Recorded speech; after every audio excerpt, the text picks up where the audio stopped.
très bien qu'une objection, c'est tu m'attaques moi, ma solution ou mon produit. Donc, le naturel, cerveau reptilien, c'est j'ai envie de te rentrer dedans. Hein. Bah non, c'est de la qualité. Tu veux. Bon, bref.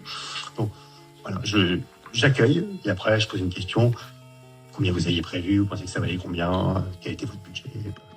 Alors, très bon réflexe, effectivement. De toute façon, on accueille toujours les objections. Il n'y a rien de. Si tu pars sur quelque chose qui va être dans la confrontation, tu vas jamais réussir à tirer quoi que ce soit du prospect. Du coup, je suis d'accord sur la partie accueillir. Il faut. Ouais, 100% de mes clients, effectivement, ils font attention à leur budget. Par contre, au niveau de la question, je suis pas sûr. Genre, quel était votre budget? Combien vous pensez que ça allait valoir?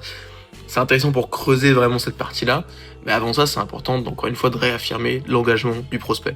Et la question la plus simple pour ça, c'est si on mettait l'argent de côté, t'as la sensation que ce qu'on fait, ça pourrait t'aider? Pourquoi ça pourrait t'aider? Ok, intéressant. Et puis après, partir sur une question de, tiens, du coup, c'est vraiment juste le budget de, je sais pas, 10 000 euros qui est bloquant, ou si on le décomposait en plusieurs paiements, ça pourrait aider.